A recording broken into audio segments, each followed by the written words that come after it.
Hello, everyone. This is the Power of One podcast with your host on the mic and Fernie Brown. I have a special episode, and I want to bring in my guest on this show. He is a entrepreneur and also have a book coming out known as Life Balances.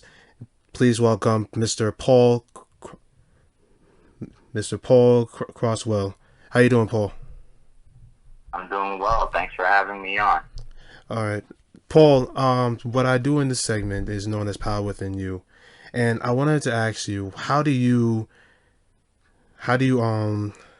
push forward to new goals, and how do you overcome negativity? That's a very good question. I think I'm going to answer in two different ways, if that's all right. The the first for me, in terms of how to overcome negativity, it starts with self knowledge.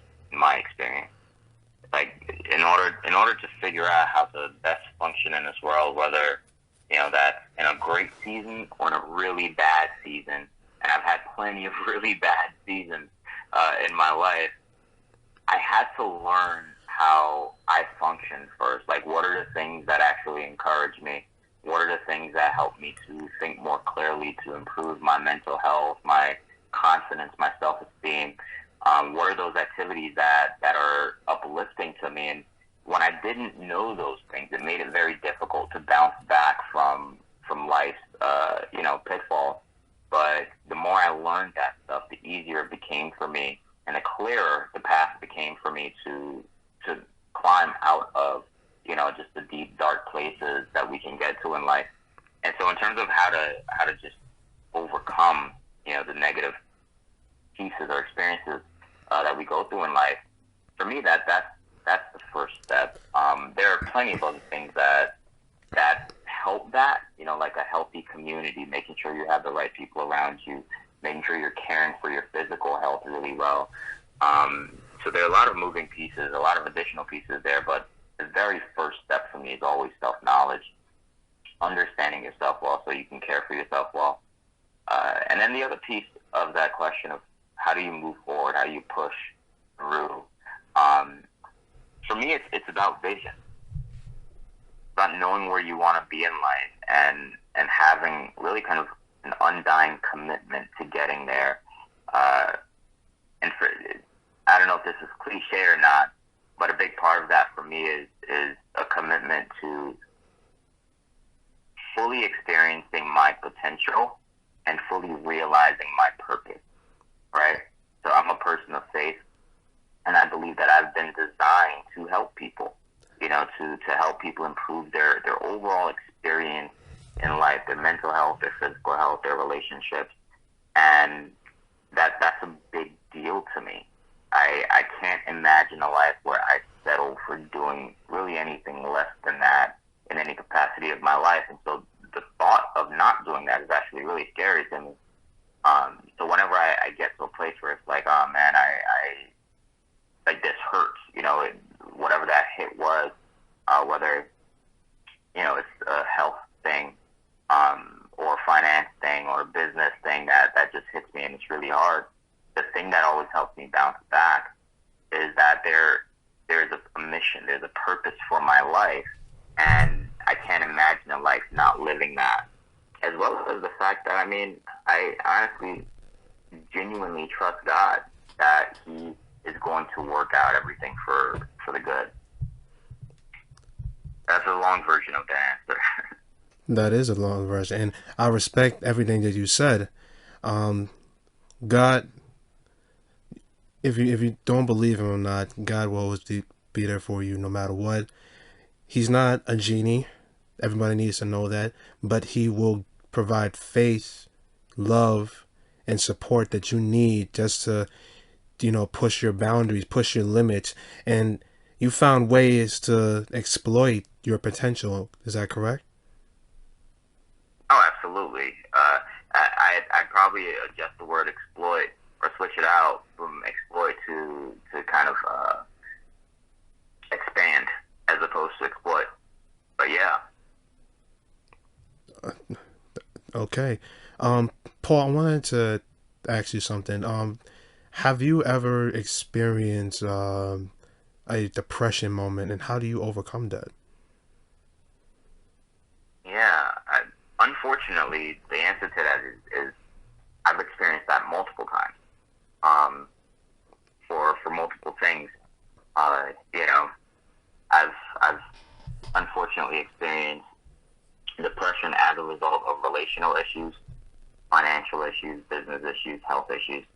I think that I'll share two stories if you have the time for that. Is that all right? That's fine. So the first, I think this is kind of on a more of a surface level, although it still hit me a little bit hard.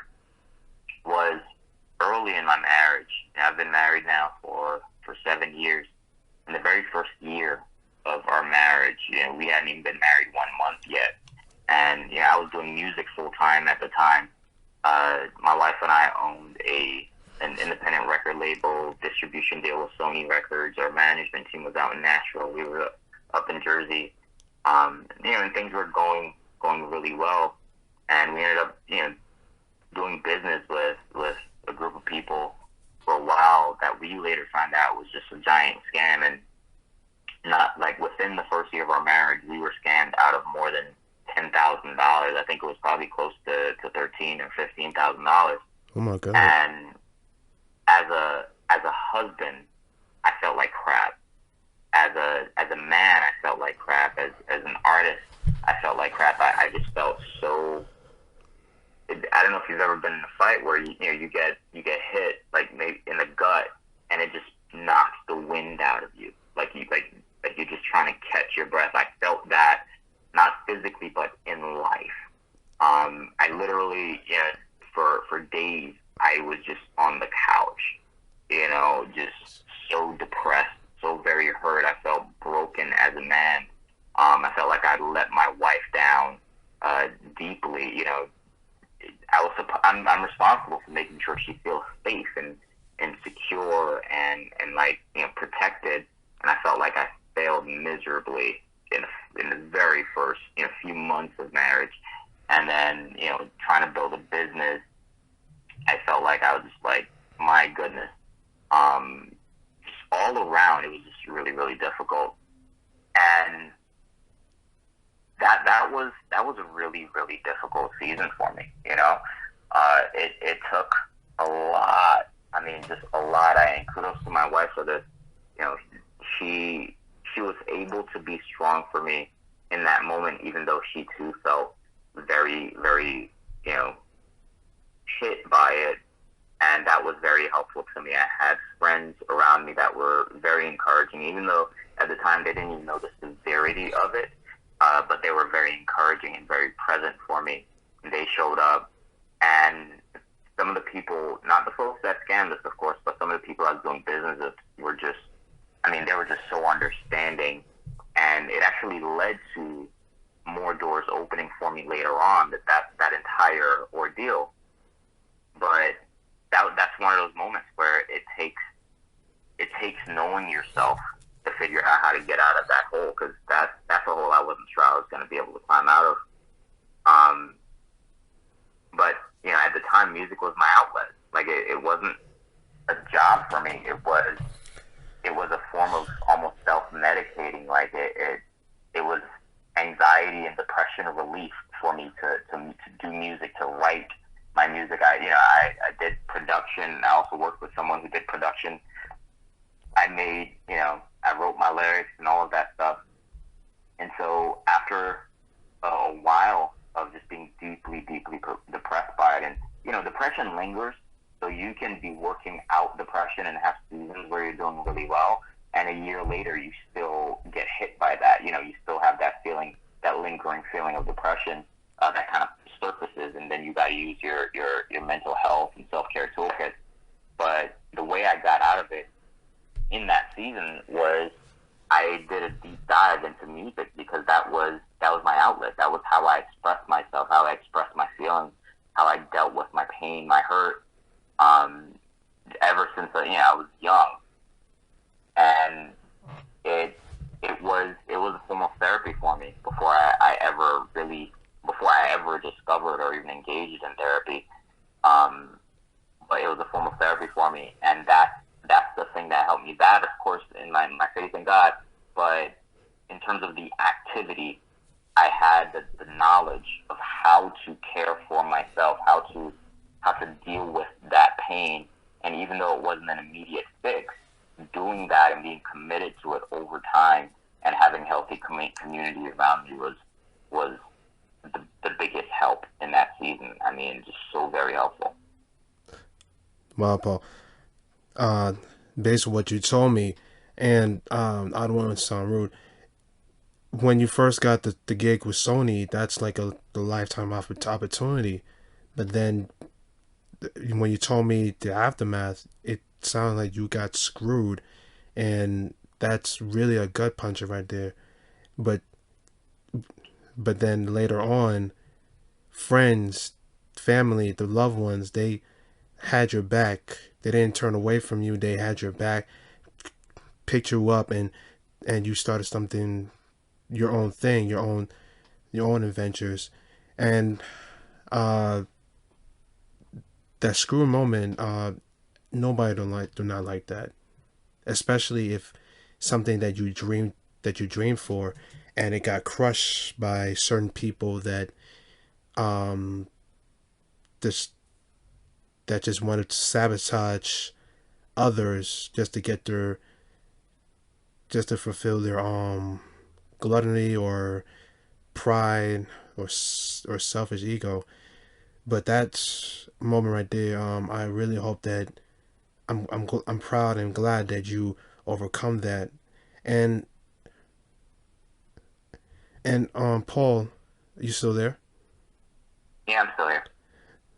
Paul, throughout that experience that you went through, what do you learn from it? Oh, that's a great question. I learned a ton, a ton. The biggest, I think, the biggest lesson I learned from that entire ordeal is never give up.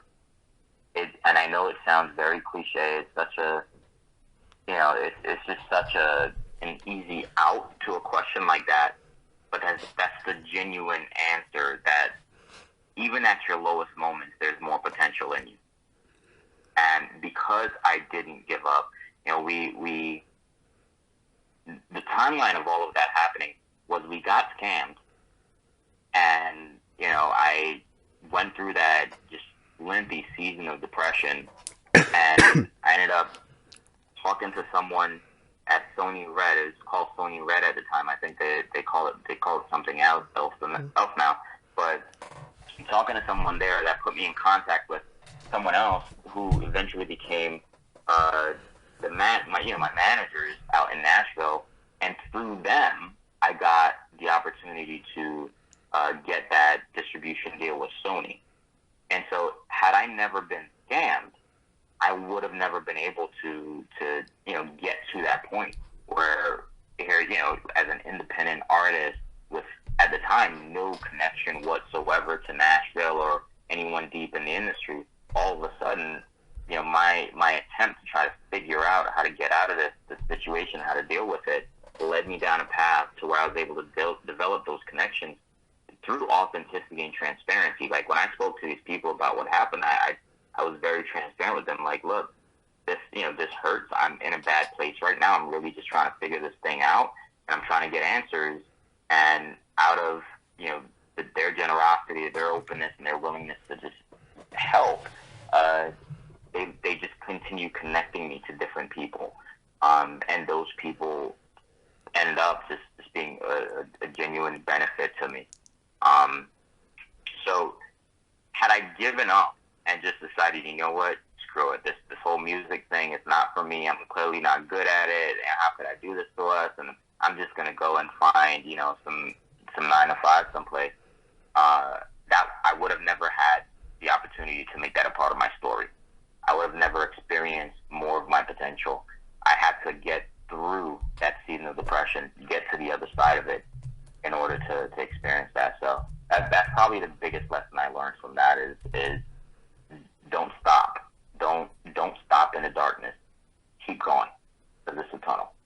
Well, Paul, you answer the other question I'm about to ask you about the don't quit attitude, and you answer it perfectly, and and based on what your experience and you have dealt with almost giving up in music and overcome from what you've gone through that kind of like push you over the edge.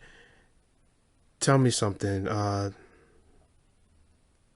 What what was the one music that that you believed or still believe that reached your greatest moment? I'm sorry, can you repeat that question? You said what was the music or the moment? What was the one song like? You Oh, produce this like you produce some other songs, right? yeah, yeah. What was the one song that you believe or somewhat got you into your groundbreaking moment and thought that this could be the one that can break through um your journey as a rapper? Um, the very first song that comes to mind, as I think about that question, is a song I wrote called "Powerless." And it, what was funny about it is when I wrote that, I was going through a season where I felt powerless, and I needed to hear that I'm not powerless, that I'm not in a position where I can't do anything about my circumstances, regardless of what it looks like. There's always something, even if it's small. There's always something I can do. So I was writing this song "Powerless," but at the same time, there was there was this wave of just uh, police brutality and unjust killing of unarmed black men that were just rising up online, and just one after the other was coming out, and the song kind of grew beyond me and became kind of a voice of the culture in that moment, that regardless of what it looks like, we're not powerless. And so that song is the one that really kind of catapulted that, and really pushed me, and it pushed others, I think, in a really healthy way.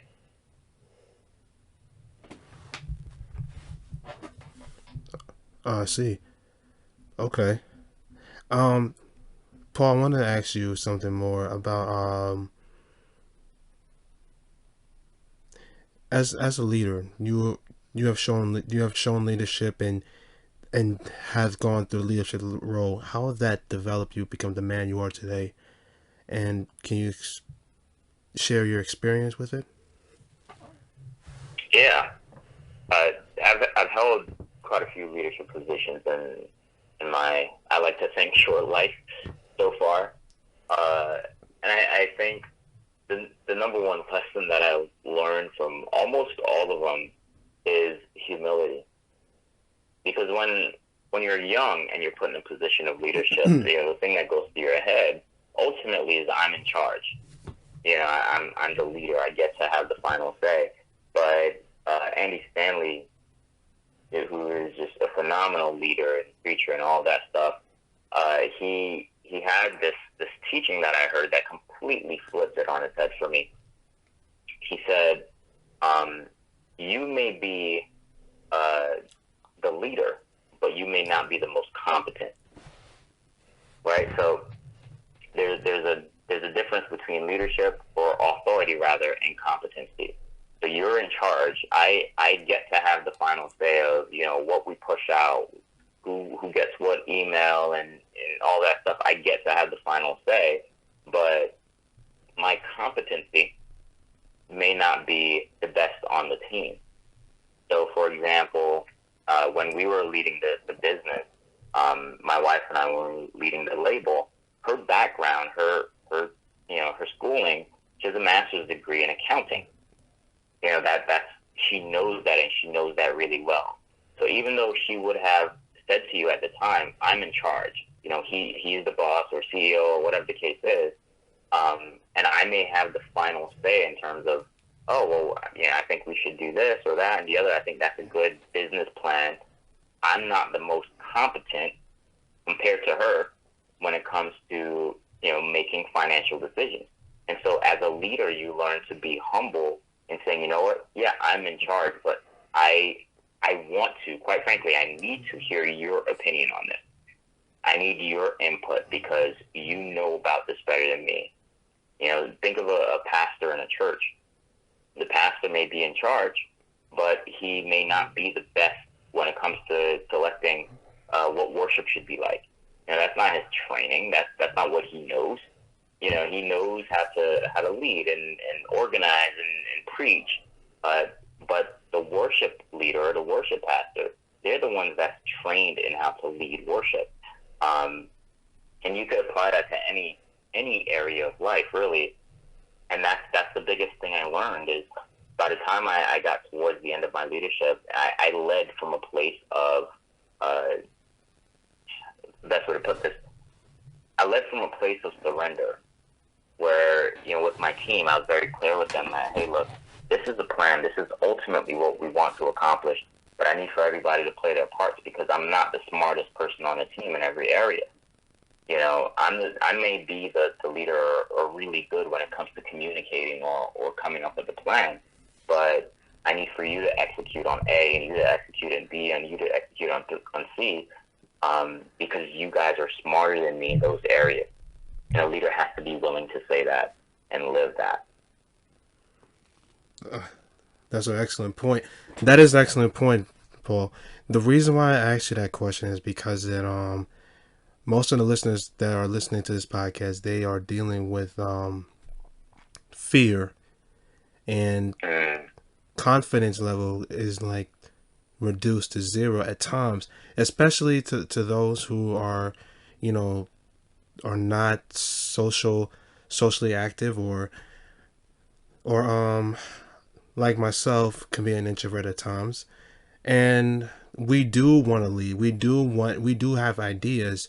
It's just that we only care about what does people think or say, and the only message that I'm trying to bring out to you, to them, and to translate to your message is that we can't worry about that. Listen, not every answer is going to be the best answers, and a lot of people are not going to like you for who you are based on how you walk, talk, or act. You're humanity.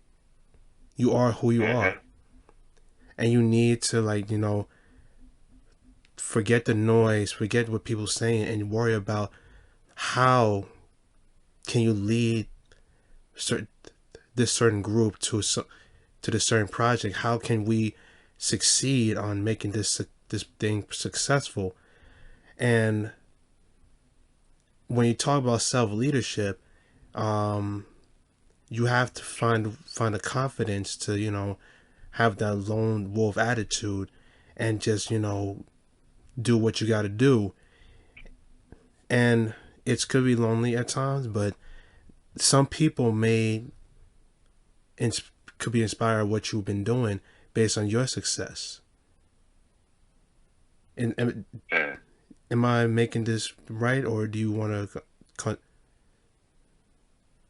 Yeah, I mean, I think the only thing I would say to that, and after that, I appreciate all of what you said, is so you said a few things that I thought were very important. And to your listeners, I think the first thing I'd say is confidence, especially self-confidence, begins with clarity, right? Confidence in anything begins with a sense of clarity. Think about an Olympian athlete, or any of the winter sports, for example, with like skiing or snowboarding. A lot of those athletes, they study the path ahead of them. Like they spend hours, probably months, obsessing on that 30-second, 60-second, minute and a half path that they're going to be going through, in that competition. And by the time they get to the top of that hill, it's not like oh man, I got to figure out how to make this turn and that turn. And no, they've thought through that. And so they are confident in their ability to recall, to use the knowledge that they've spent getting that kind of clarity in the experience. And so if you want to boost your confidence, boost your clarity on whatever it is. If you want to be more confident in a relationship, boost your clarity on what it means to play your part in that relationship, to be a healthy spouse or partner in that relationship. If you want to be a more confident leader, a more confident, business owner, boost your clarity on what it means to do that, to be that. Invest in yourself. Invest in learning. Read books. Watch YouTube videos if you can afford it. Take a few classes and do just that. You boost your clarity. You boost your confidence. So that I think that's the one bit of advice I can give to your audience, hopefully, on that. Because since music, I've gone from doing music full time to being a staff pastor at one of the at the time one of the fastest growing churches in New Jersey. And then from that, now I own and operate my own business. I'm a life balance coach. I can explain more of what that means if you'd like me to. And so I walk with people, leaders, business leaders, entrepreneurs, just husbands who just want to, be better husbands. In almost every area of life, I'm walking with people on so many different things. And that's why I harp on the importance of self-knowledge. And then the other piece, you talked about just the isolation piece in leadership, right? Great leadership begins with great self-leadership. If you're not leading yourself well, there's no way you can lead anyone else well. And the only way to lead yourself well is to know yourself well. Because you can't lead or take care of someone you don't know, and that includes yourself. Right? That's why it's important to know your team, know their strengths and all of that stuff, but you got to do that for yourself first. And so when you invest time into learning yourself, you can lead yourself better. And when you lead yourself better, you become a better leader of other people. And leading yourself better just looks like caring for yourself, right? So if you want to be a high-functioning, very productive person with high energy, there are very specific things you can do to get those things, to be that kind of person. Making sure you're getting 7.5 to 8.5 hours of sleep a night. That takes discipline. That's, a habit that you can build in. Making sure you're exercising regularly so you feel healthy, you feel energetic naturally without needing coffee, although you can use coffee to supplement. Making sure that you're meditating and doing some deep breathing and self-care exercises that allows for your mind to remain sharp and healthy and functioning at its best capacity. All of these things you can do. It's within your power to do. And when you do those things well, you're leading yourself well. And when you feel healthy and you feel happy and you feel energetic, when you walk into that room to lead your team, to talk to whoever it is, or to, just leading your spouse, your partner, you walk in with an energy that they want to follow. They want to emulate. But it all starts with knowing yourself well, which, again, all goes back to self-knowledge and clarity. You're right. Thank you, Paul. Thank you.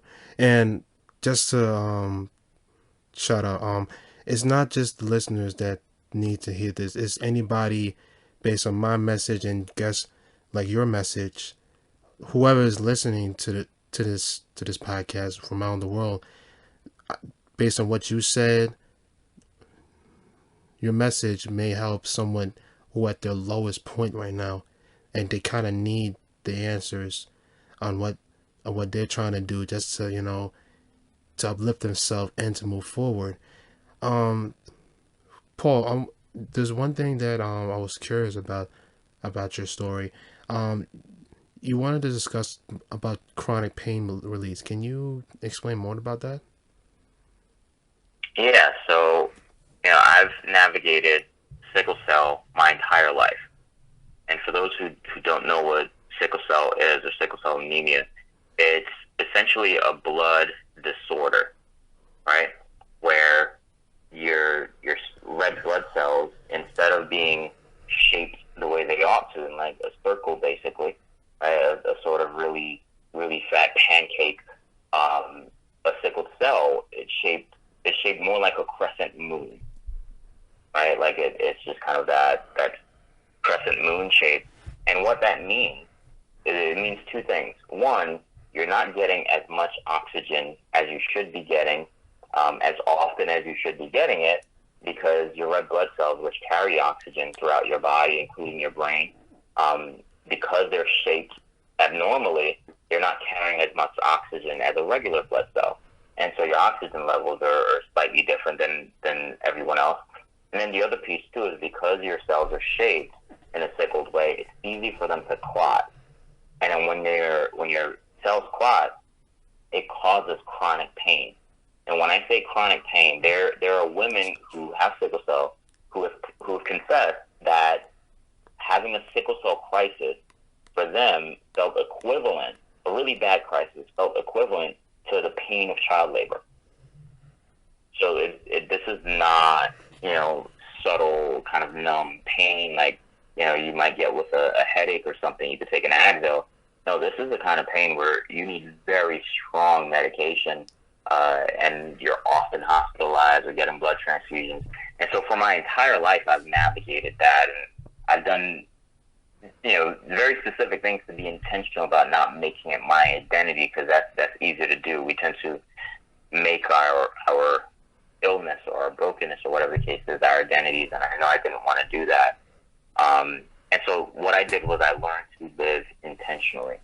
It is the best teacher for me in learning to live intentionally, starting with my health, but leading in every other area of life. So living intentionally in my physical health, in my relational health, my emotional health, my mental health, and even my spiritual health, being very intentional with how I go about my life.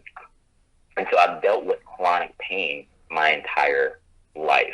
There entire seasons, literally could be months, where it's just pain in your body someplace. It could be in your knee, in your back, in your chest, whatever. And it's just pain constantly. Sometimes it's really subtle, and other times you got to go to the ER like right away because it's just really, really bad. And so that's something I've navigated, but it's taught me a lot. And it's really shaped my entire life, like I said, in terms of living intentionally in every area of life. And it's actually foundational to almost all the principles that I teach in my book. So my book is actually already out. We talked briefly, you talked briefly about it in the beginning, but the book is already out. You can find it, on Amazon or on my website, but everything in there is all about living intentionally.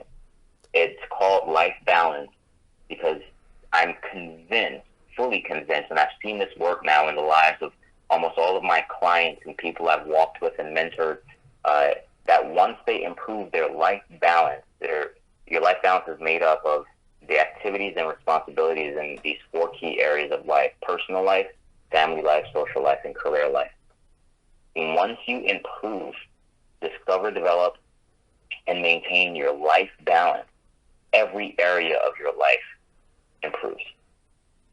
Financially, you improve. Relationally, you improve. Every area of your life, you begin to function better as a human being overall. And every principle that I live personally to do that stuff in my own life, I've put in this very short book. There's a companion workbook in it that literally I just give away for free. I give the book away for free on my website, as a matter of fact. If someone wants to just download the ebook version of it, because I really believe in it, and I think that everyone should have access to it. And so, it costs me something, but I want to make sure that if someone can't afford it, then they still have access to it. But if they can't afford it, by all means, go ahead and purchase. But that's the biggest lesson from my life with chronic pain. I see. And based on the chronic pains. Does all all that pain reflects on stress and as you point out, the headaches. I understand that you are a very busy man and you have so many projects that needs to be fulfilled and want them to succeed, and just want to know your mental health it needs to be monitored at all times. Is that correct? Yep. Is that Oh yeah. Yeah. 100%. Yeah, because um in my experience, well, I don't know if you done. How old are you, man? I'm sorry. I'm 30. Right. Well, I'm 26, and I don't know if you experienced in your early 20s, but I've done this before, and still going through the experience. Stressing to impress almost killed me, Mm. and uh, back 3 years or 4 years, I put so much stress in my body. I did not take care of my mental health, nor my physical Mm. health, and with school and working at a toxic environment, really messed me up badly, and kind of almost broke my neck, and also gave me a liver problem. I stressed eat, and and my liver got fat, and I had to reduce it if possible. Mm. Yeah, Got it. it was the most stressful year at that time because professors are professors, bosses and boss are bosses, uh, trying to make everybody happy, but not me, not your own self. You're getting hurt, and Yeah. based on what you said before If I can about answer your question, yeah, sorry for interrupting. go ahead. How'd you get over that? How'd you navigate that season? How'd you get past it? I have to understand that no one's not coming to save me, or I'm trying, or just like I'm trying to wait for someone to pick me up from my sorrow, or someone just to appreciate everything I've done, but it never came.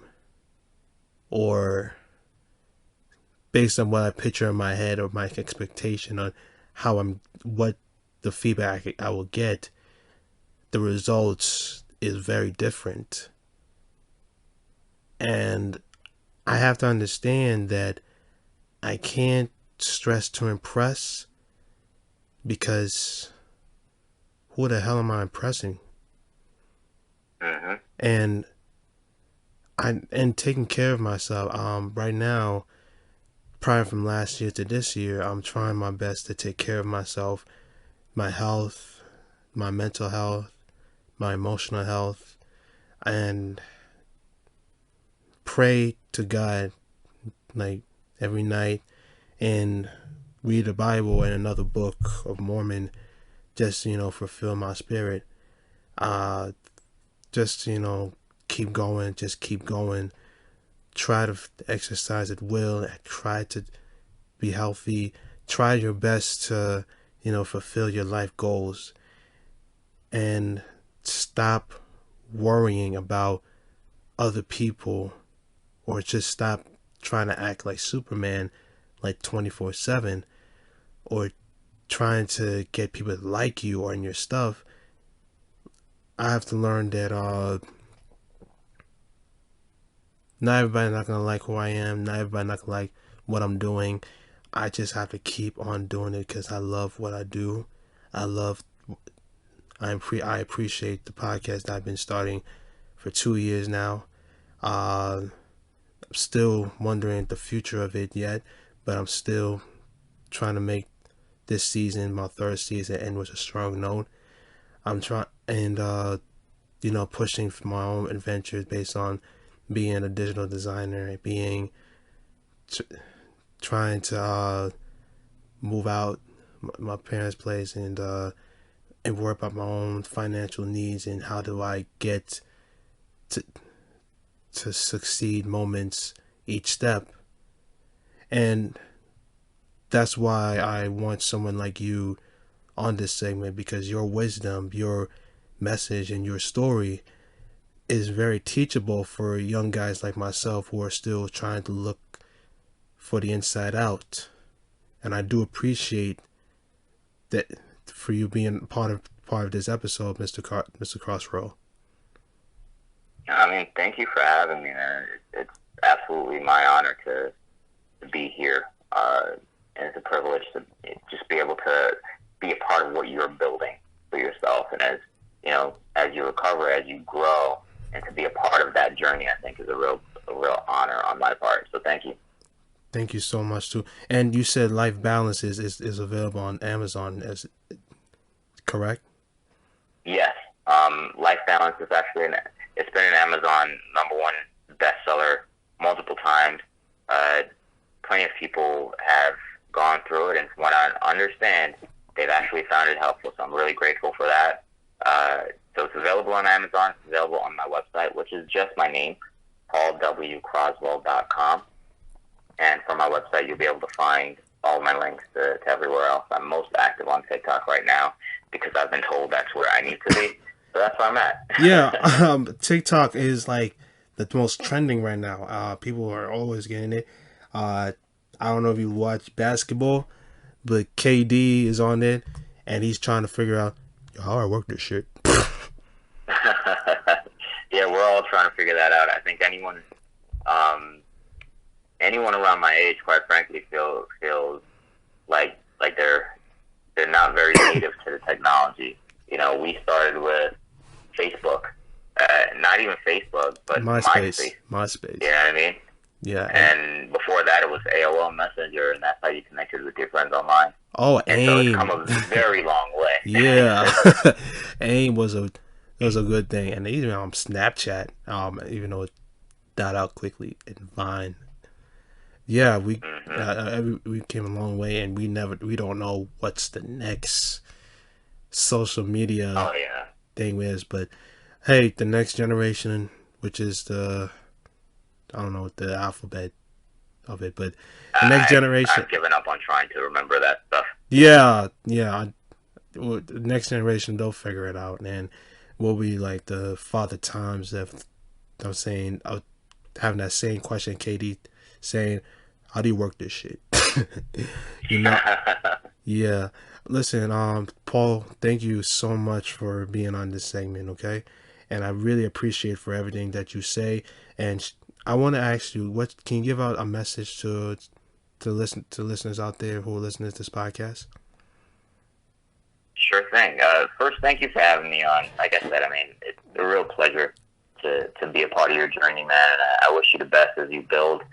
I think if I would say anything to your listeners right now, it's investing in learning who you are as a person is never a wasted investment. And even if all you can do is take, a couple personality tests or strength finders tests to learn your strengths and weaknesses, your personality type, and sit down with a few people who know you well and just ask them questions to help you better understand who you are. If you do that, you will inevitably, almost naturally begin to take care of yourself better. And when you take care of yourself better, you are able to seize more opportunities and experience the life you want for yourself, or at least something closer to the life you want for yourself. So if you want to change your life, start there. Excellent message, man. Thank you so much, Paul. Thank you. Thank you.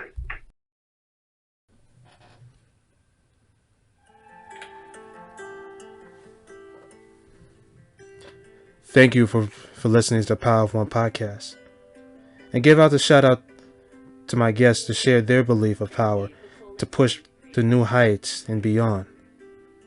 If you want to share your special power to motivate others, hit me up on social media, powerofones.com. If you want to be a guest on this show, let your word bring inspiration towards those that are in need of guidance. God bless, Godspeed, and remember, always keep moving forward.